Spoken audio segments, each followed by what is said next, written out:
Hi, everyone, and welcome to the Bankroll Builder. This is day 4 of the Keeneland meet, and we're going to do a recap of Sunday, day 3, and also an all-up recap as of to date.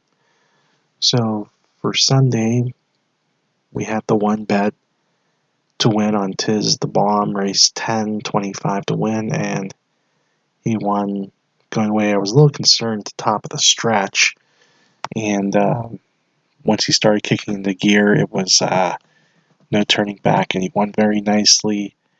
Got 97.50 return on the win, so made $72.50. So it was a very good, very good to get a win finally. And all up now, we are only down $13.50, which gets the bankroll at $486.97.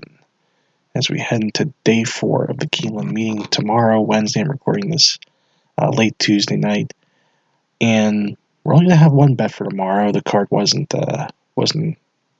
too strong, 8-race card, and what we're going to do is we're going to tackle the new bet that Keeneland has, the $3 Keeneland Turf Pick 3.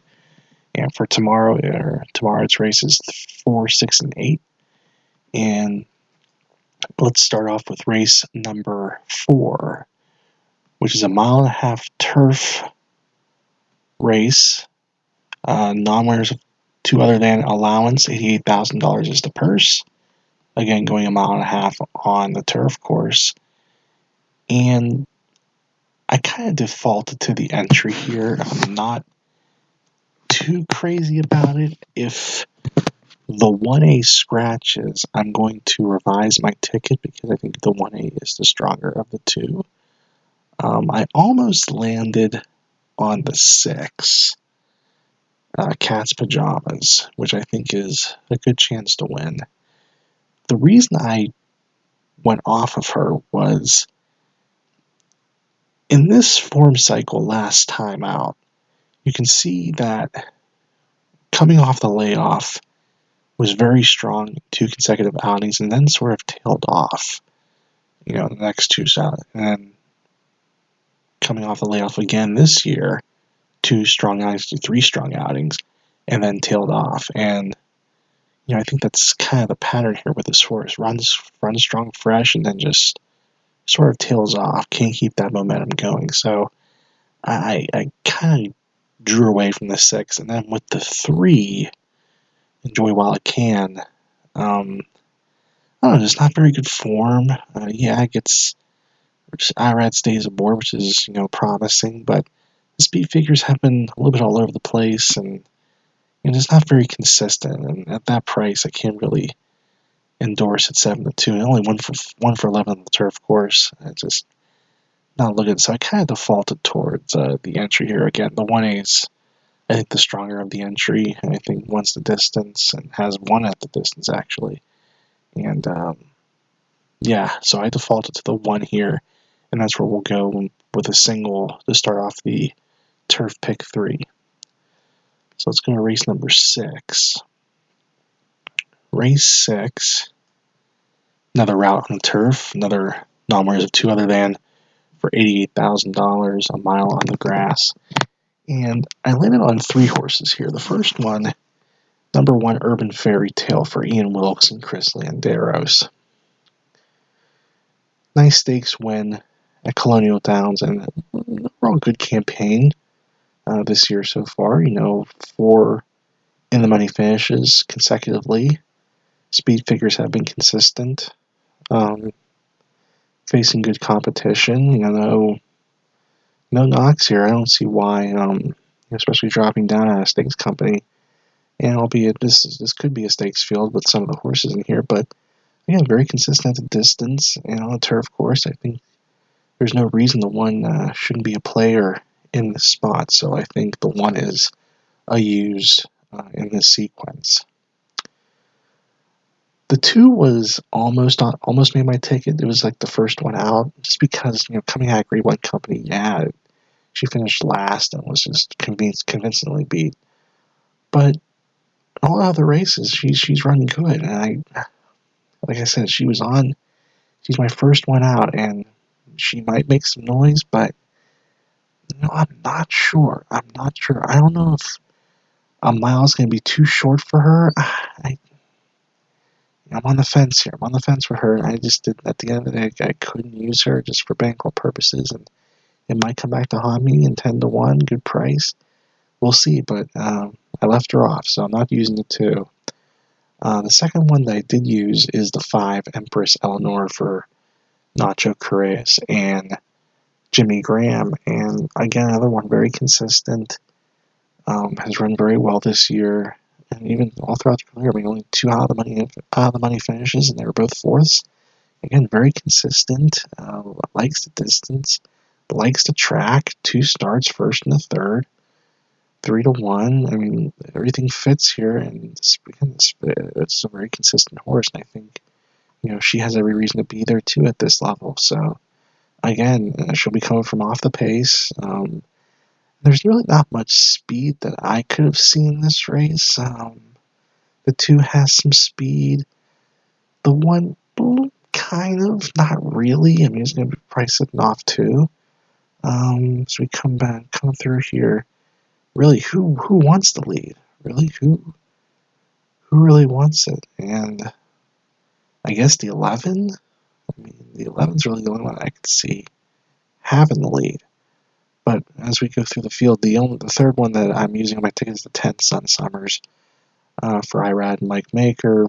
Again, very good speed figures for this level. Consistent horse. Tried Stakes Company a couple times with a couple placings. Again, no reason this horse shouldn't be in it. Good record distance, good record on the grass overall.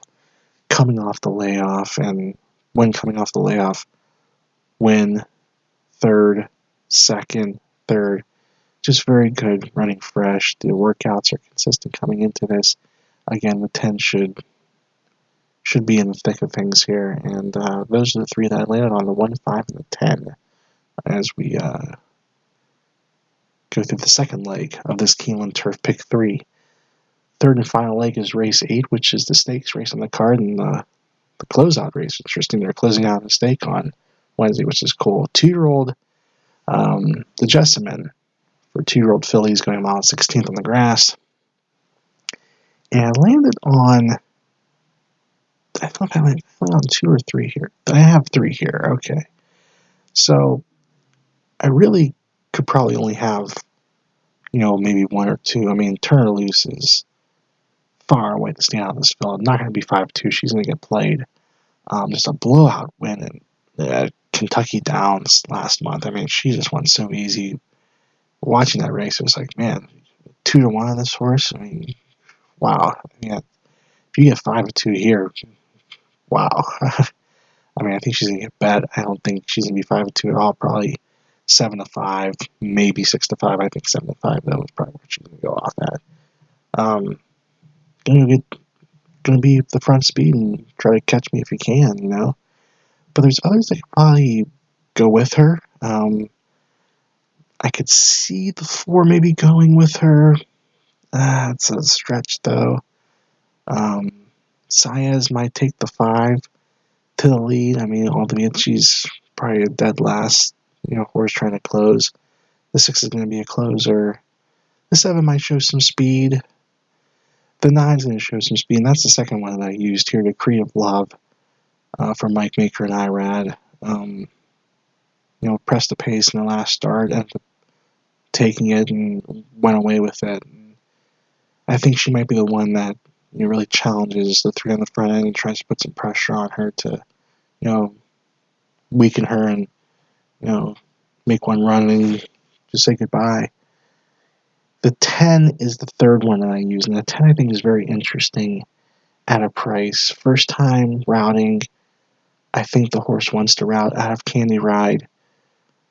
Joe Sharp does well with these, first at the route, 10%, but small sample size, but he has proven in the past to do well with these types. Even also second grass race should improve off the first time effort. Good numbers second out. Nice works coming in. I think the horse wants the distance. I think it's very much worth a shot here at 6-1. So that's where I land at 3, 9, and 10. Other horses that might show speed, the 11 probably will show speed. Blowout winner at Gulfstream once you drop down to State Bred Company. The 12 is the only one I worry about. The 12 might show something as well. So I really don't think the 3 is Ascension here, although she will get bet based on that last effort. But I think there's some others in here that can make some noise, and the 3, 9, and 10 is where I landed. So to round it out, we're going to start with the 1 in our pick 3.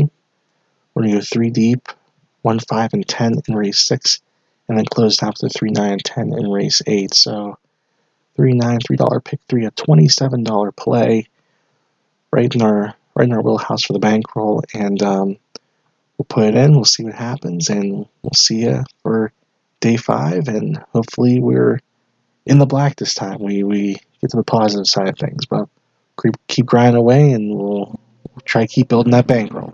All right, take care, guys. We'll see you next time. Bye-bye.